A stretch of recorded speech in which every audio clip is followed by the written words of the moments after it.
고린도전서 15장 말씀을 보도록 하겠습니다.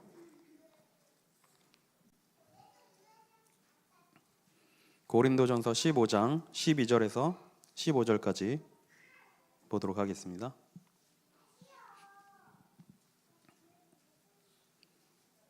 (12절부터) (15절까지) 우리 한 절씩 교독하도록 하겠습니다. 그리스도께서 죽은 자 가운데서 다시 살아나셨다 전파되었거늘 너희 중에서 어떤 사람들은 어찌하여 죽은 자 가운데서 부활이 없다 하느냐.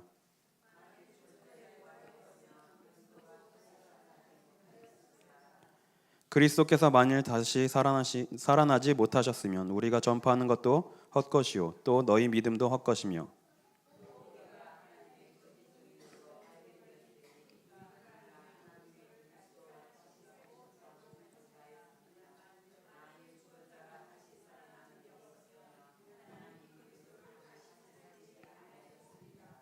아멘.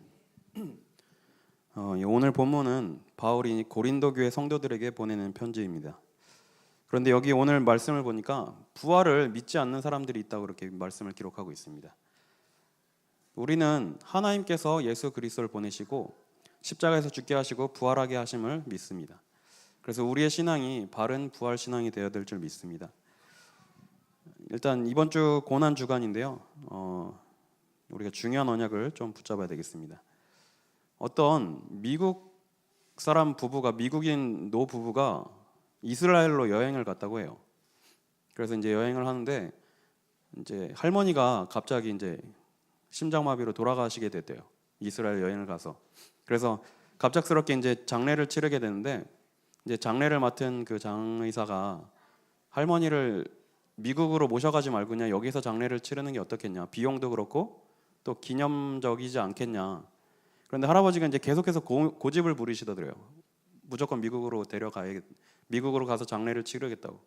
그래서 아니 왜 그렇게 고집을 부리셨냐고 물어봤더니 여기서는 죽은 사람이 살아나는 일도 있다면서요. 이렇게 얘기를 하더래요.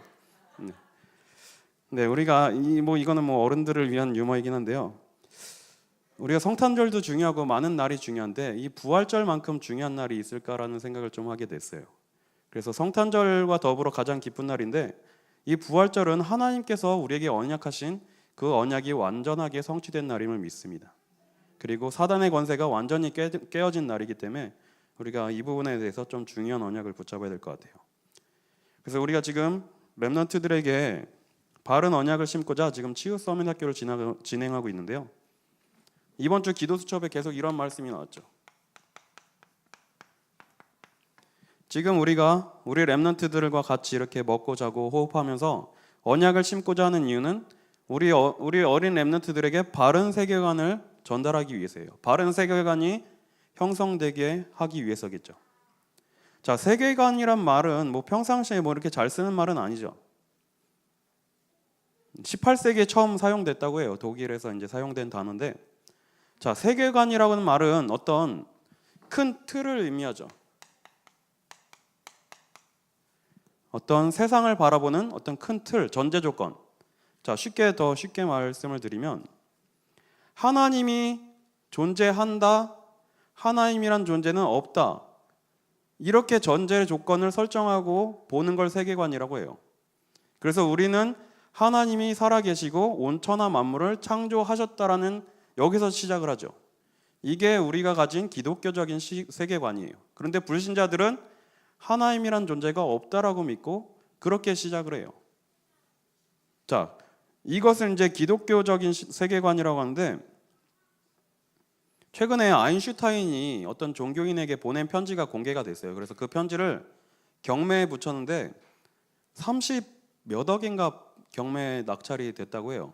근데 이제 그 편지 내용을 보니까 아인슈타인이 어떤 내용을 기록했냐면 하나님이란 단어는 인간의 나약함이 만들어낸 단어일 뿐이다. 성경은 아주 귀하고 고귀한 책이지만 신화를 묶어놓은 책에 불과하다. 이런 내용을 기록해서 편지를 보냈다고 하죠. 자, 우리가 인생을 살면서 하나님이 계시다고 믿고 시작하는 것과 하나님은 없다라고 믿고 시작하는 것, 그것이 엄청난 큰 차이를 나중에 가져오게 되죠. 우리 제가 어릴 때도 있었던 이제 만화인데요. 포켓몬스터 얘기를 몇 번 말씀드렸는데, 포켓몬스터라는 그 만화가 한창 이렇게 유행을 했어요. 지금도 번화가 같은 데나 어디 가면 휴대폰 들고 그 몬스터 잡으러 다니는 분들이 있어요.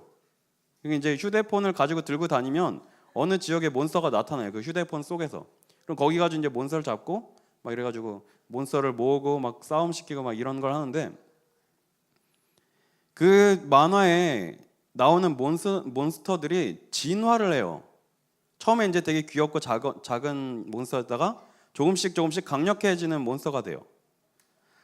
우리 아이들이 이제 그런 만화를 좋아하는데, 그 만화 자체는 내용에 문제가 없어요. 그냥 아이들이 볼 만한 그런 만화예요. 그런데 이 만화를 아이들이 봄으로써 세계관이 형성돼요.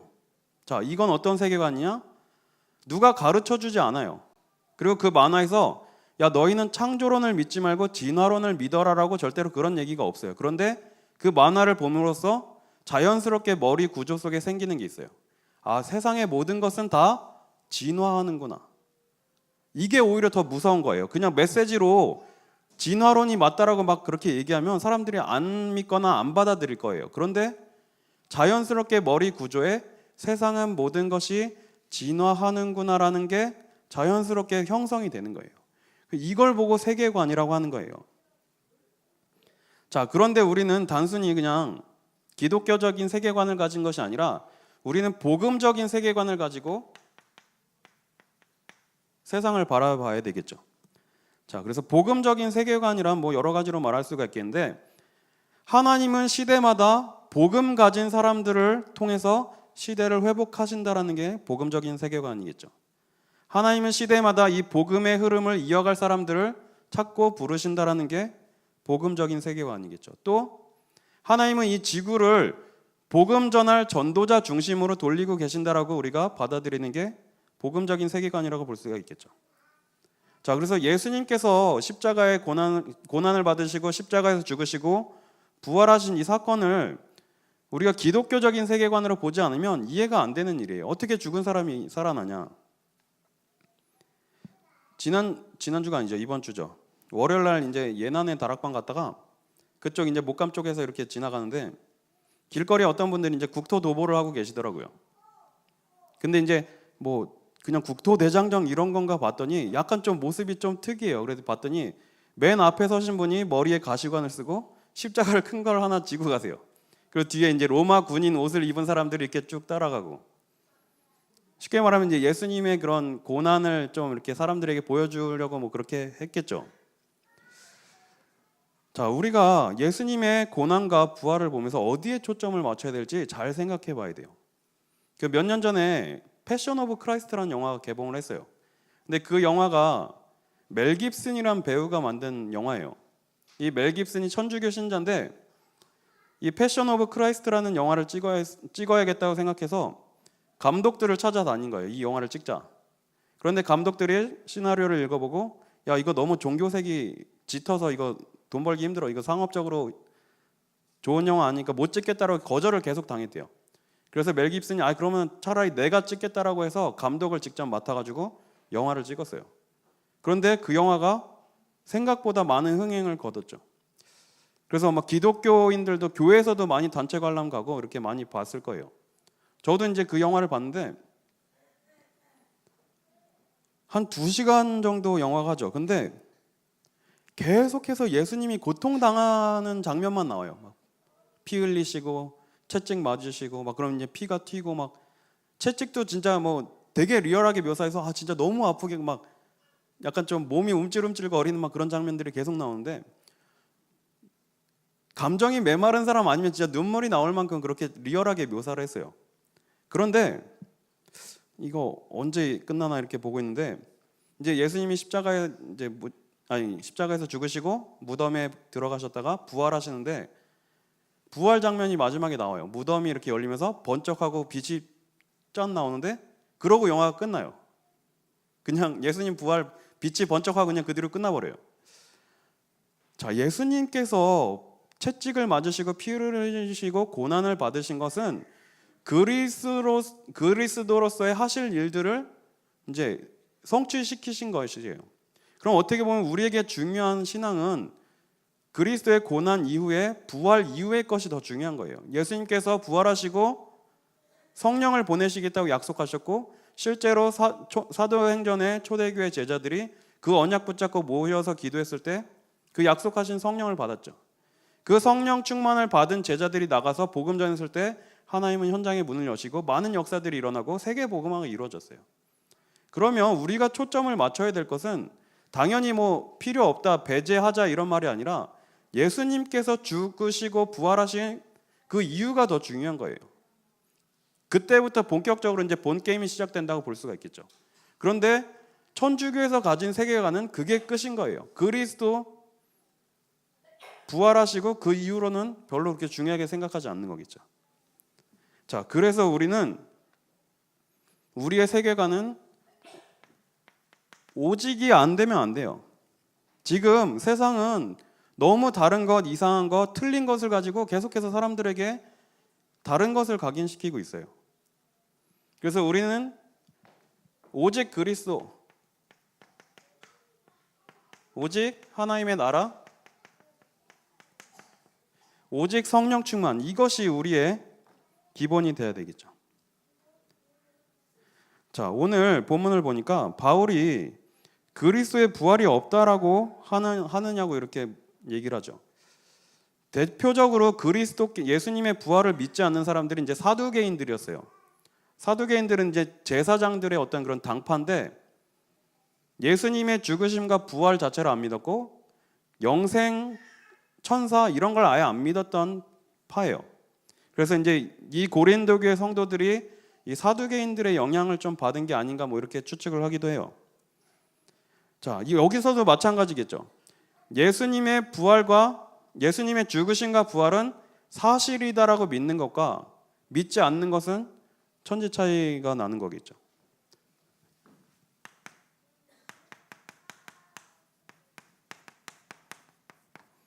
자, 예수님께서는 말씀대로 죽으시고 말씀대로 부활하셨어요. 그런데 예수님이 분명히 미리 말씀하셨죠. 마태복음 16장 21절.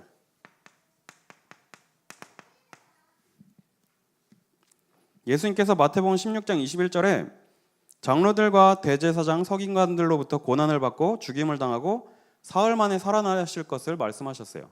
예수 그리스도께서 자기가 예루살렘에 올라가 장로들과 대제사장들과 서기관들에게 많은 고난을 받고 죽임을 당하고 제3일에 살아나야 할 것을 제자들에게 비로소 나타내시니, 예수님은 그리스도로서 오셨기 때문에 고난받으시고 죽으시고 3일 만에 부활하셔야 돼요. 그것을 미리 말씀하셨어요. 그리고 이것이 사실로 성취됐죠. 마태복음 28장 6절. 그가 여기 계시지 않고 그가 말씀하시던 대로 살아나셨느니라. 막달라 마리아가 최초로 빈 무덤을 이제 확인하고 제자들에게 이제 이 말씀을 전하죠. 그래서 그가 여기 계시지 않고 그가 말씀하시던 대로 살아나셨느니라. 이렇게 예수님의 부활은 역사적인 사실이죠. 그런데 로마인들은 이것을 숨기려고 했죠. 마태복음 28장 11절에서 15절.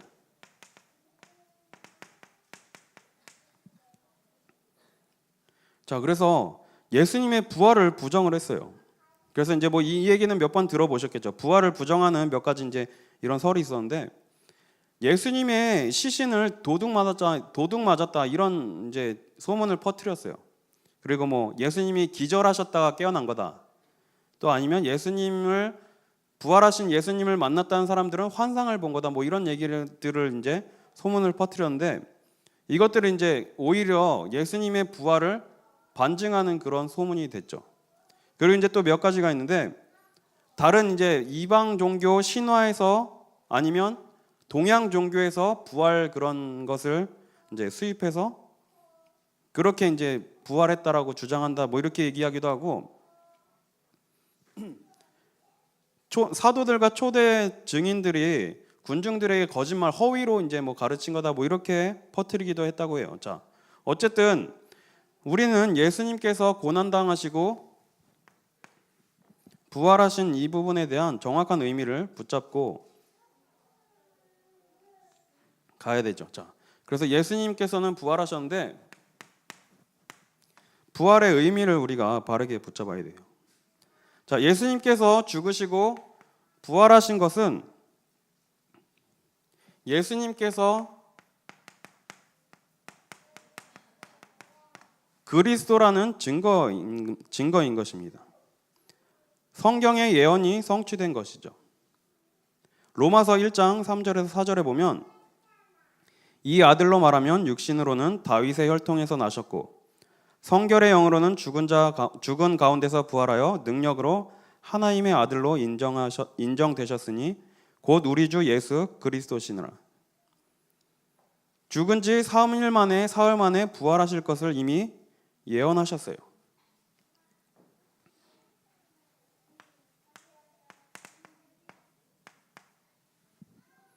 자, 그리고 누가복음 24장 44절.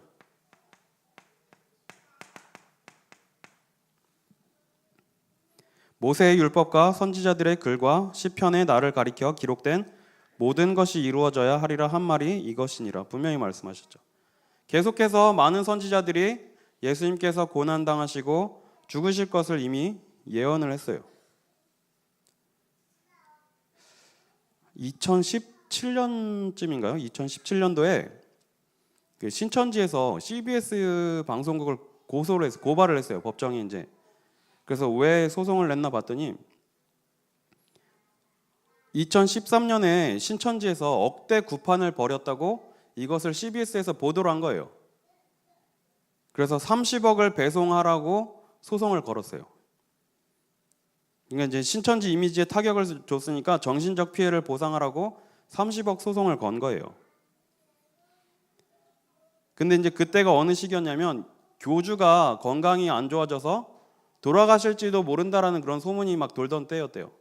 그래서 이제 교주의 사후를 대비해서 억대 구판을 벌였다고 이제 CBS에서 이제 보도를 한 거예요.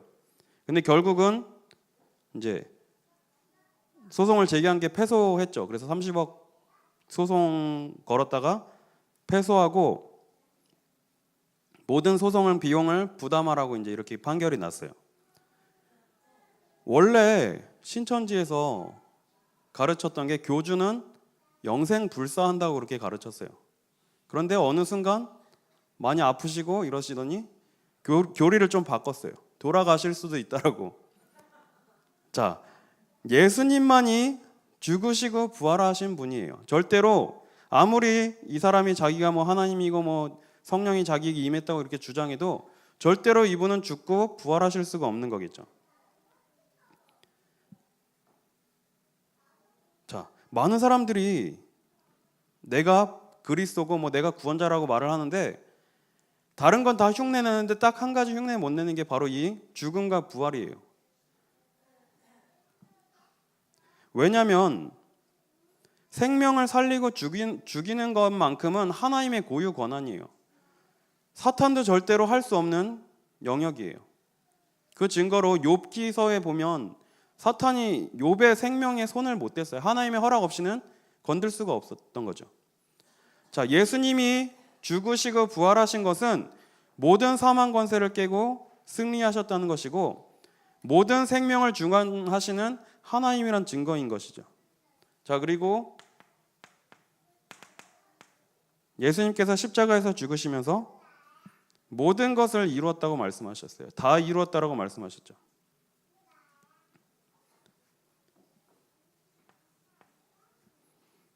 그리고 예수님께서 부활하신 것은 부활의 첫 열매로 미리 보여주신 것이라고 말씀하고 있습니다.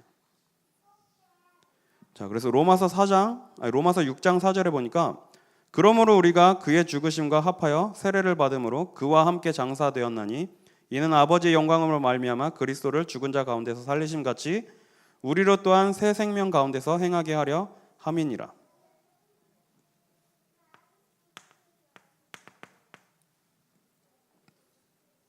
그리고 고린도전서 6장 14절에 보니까 하나님이 주를 다시 살리셨고 또한 그의 권능으로 우리를 다시 살리시리라.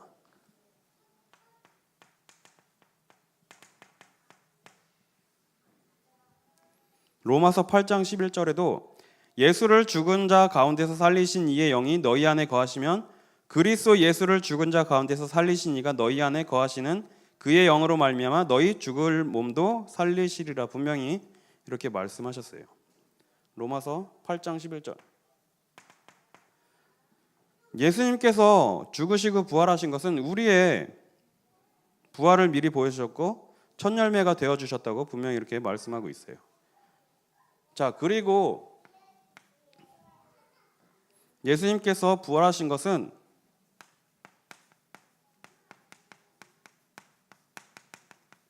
우리를 위한 구원의 완성입니다.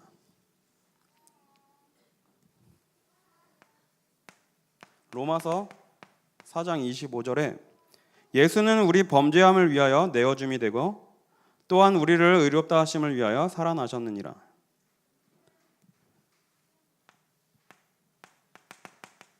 로마서 5장 10절에 우리가 원수 되었을 때 그 아들의 죽으심으로 말미암아 하나님으로 더불어 화목되었은즉 화목된 자로서는 더욱 그의 살으심으로 인하여 구원을 얻을 것이니라.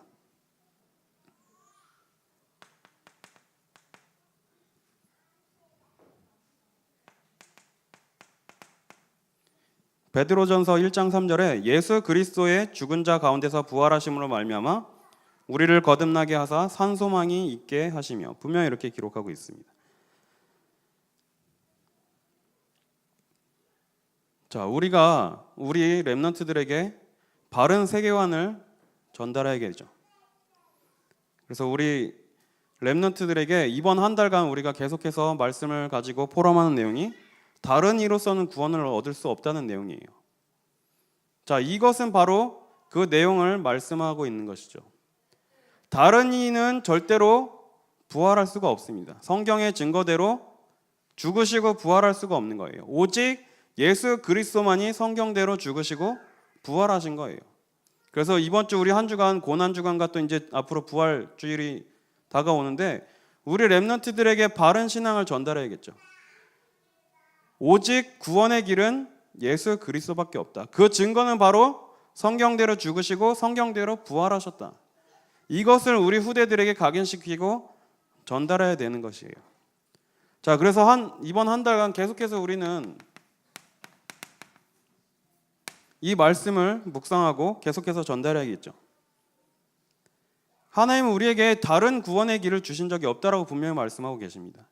다른 이로서는 구원을 받을 수 없나니 천하 사람 중에 구원을 받을 만한 다른 이름을 우리에게 주신 일이 없음이라 하였더라. 우리 렘넌트들에게 계속해서 가르쳐야 될 이유가 바로 여기 있습니다.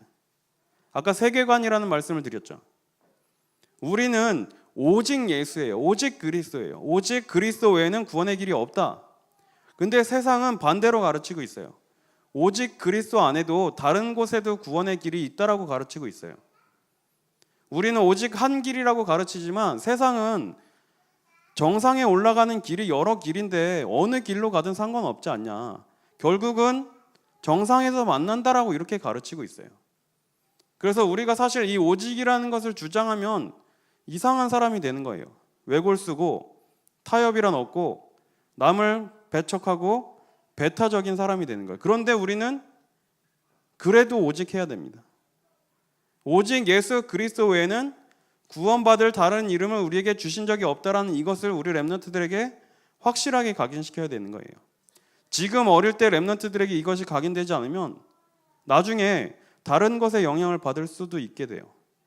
그래서 세상에 나가기 전에 이 틀을 우리 렘넌트들에게 각인시키고 새 틀로 무장시켜서 내보내야 되는 것입니다. 자, 왜 그러냐?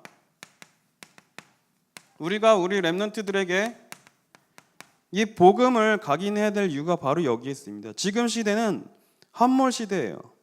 다 무너지고 다 침몰해가는 시대예요. 이번 주 한 주간 우리 뉴스를 통해서 많이 보셨죠? 아니, 아무리 사회에 불만 있고 많은 사람들에게 불만 있고 시비를 하고 싸워도 어떻게 집에 불 지르고 나온 사람들 다 이렇게 칼로 상하게 합니까? 사람들은 이해를 못해요. 그런데 분명히 말씀을 통해서 우린 받았죠. 개인이 함몰되고 있는 시대예요. 왜냐? 복음을 듣지 못하고 하나님을 만나지 못했기 때문에 개인의 영적 문제를 해결할 수 없는 거예요. 이렇게 개인들이 함몰해 가니까 당연히 가정도 지금 함몰해 가고 있어요. 요즘에 그런 게 유행이라고 해요. 수도권 근교에 3, 40대 젊은 부부들이 이혼하는 게 엄청 많대요. 그래서 오히려 그 이혼을 부추기고 이혼 소송을 통해서 돈을 버는 사람들이 있다고 해요. 그 내용은 나중에 기회가 되면 또 자세히 말씀드리겠지만, 지금 가정들이 너무 많이 깨어지고 있어요. 그런데 사회에서는 그걸 더 부추겨요. 그리고 아예 결혼이라는 것을 안 하도록 만드는 그런 사회 분위기가 되어가고 있어요. 그러다 보면 가정이 침몰되고 가정이 깨지면 당연히 시대는 침몰되어 갈 수밖에 없습니다. 우리가 렘넌트들에게 복음을 바르게 각인하고 언약을 바르게 전달하고 바른 세계관을 형성하도록 도와줘야 될 이유가 바로 여기 있는 거예요. 지금은 함몰되어 가는 시대고 모든 사람들이 다 멸망길로 가고 있기 때문에 우리 렘넌트들에게 이것으로 무장을 시켜야 돼요. 그래서 우리가 저 벽에다 이렇게 피도 칠하고 그런 것을 하는 이유는 각인시키는 거예요. 그리스도의 피가 아니고서는 절대로 안 된다는 것이 지금 렘넌트 시기에 완전히 각인돼야 되겠죠.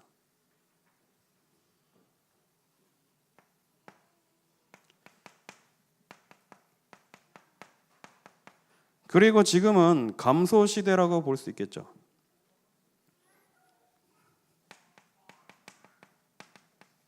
지금 많은 숫자의 성도들이 줄고 있어요. 지금 사실 통계가 정확히 안 나와서 그렇지 생각보다 많은 숫자가 줄어든 것 같아요. 당연히 성도가 줄어드니까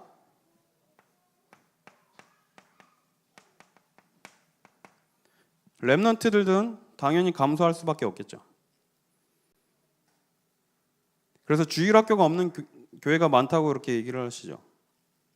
그런데 우리는 어쨌든 3명씩 낳고 막 지금 렘넌트들 복음으로 키우려고 이렇게 하는 게 참 복인 것 같아요. 지금 서울의 출산율이 1명 이하로 떨어졌대요. 0.9 몇? 그러니까 한 가정당 1명을 안 낳는 거예요. 그리고 이제 서울의 인구가 1,000만 명이 넘었었는데 지금 1,000만 명 아래로 떨어졌다고 그렇게 얘기를 해요. 그러니까 전체적으로 숫자도 줄고 있고 교회 안에 주일학교가 줄어들고 어린 학생들이 줄어들고 있는 거예요. 지금 이러한 시대에 하나님이 우리를 언약 전달자로 부르셨어요. 그럼 우리가 중요한 사명을 붙잡고 우리 후대들에게 바른 언약을, 바른 복음을 각인시켜야 되겠죠.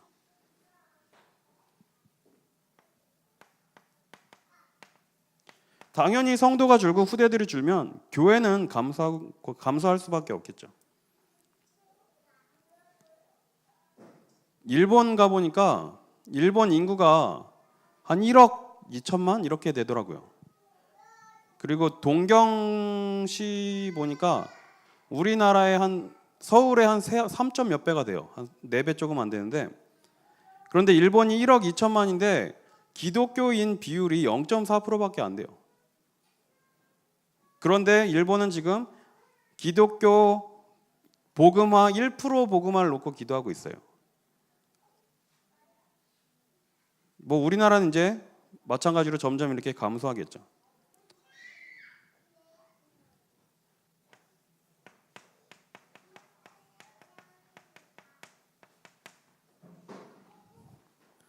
자, 지금 시대는 재앙 시대예요.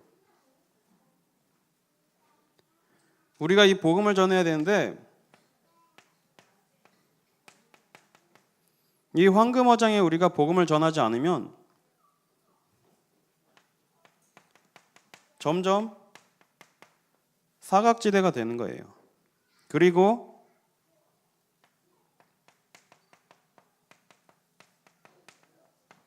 재앙지대가 되는 거겠죠. 아까도 말씀드렸지만 정신적으로 시달리는 사람들이 어떤 일을 벌일지 몰라요. 그러면 뭐랄까 좀 우리 아이도 당할 수 있다 이런 개념이 아니라 재앙이 임하는 속에 있으면 우리도 마찬가지로 그 속에 재앙을 당할 수밖에 없어요. 그러면 우리는 복음을 전하면서 그 재앙을 막을 자로 바로 서야 되는 거예요.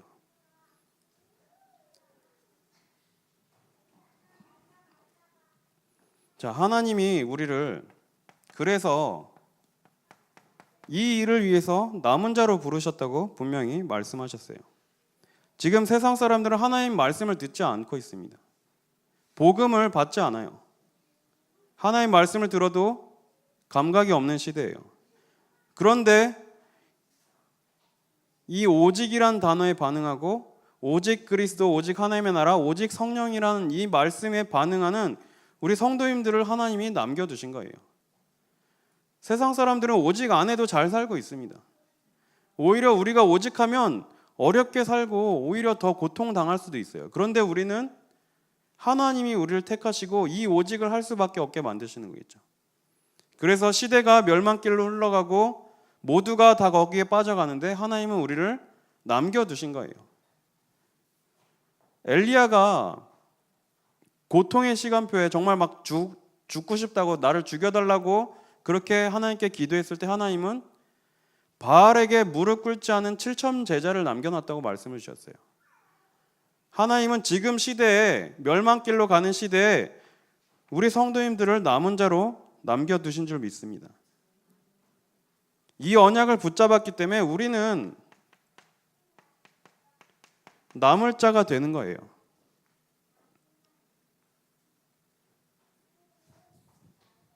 그리고 우리는 이 언약 가진 후대를 남길 자가 되는 것이겠죠. 그래서 우리가 이번 주 이제 주일날 또 목사님을 통해서 부활절에 대한 말씀을 주실 텐데 우리가 바른 부활 신앙을 가지고 우리 후대들에게 이것을 바르게 전달할 수 있도록 우리가 복음으로 무장해야 되겠죠. 그래서 서론에서 말씀드린 대로 우리 렘넌트들에게 우리 후대들에게 바른 언약이 전달되고 바른 세계관이 형성될 수 있도록 만들어주면 그게 가장 큰 무기가 되는 거예요. 그래서 현장을 정복하기 위해서 우리 렘넌트들에게 새 틀로 무장을 시켜줘야 된다는 말씀을 계속해서 우리가 받고 있는 거예요. 왜냐? 이 힘 아니고서는 세상을 살릴 수가 없기 때문입니다. 자, 이 말씀 붙잡고 승리하시는 우리 성도님들 되시기를 기도하겠습니다.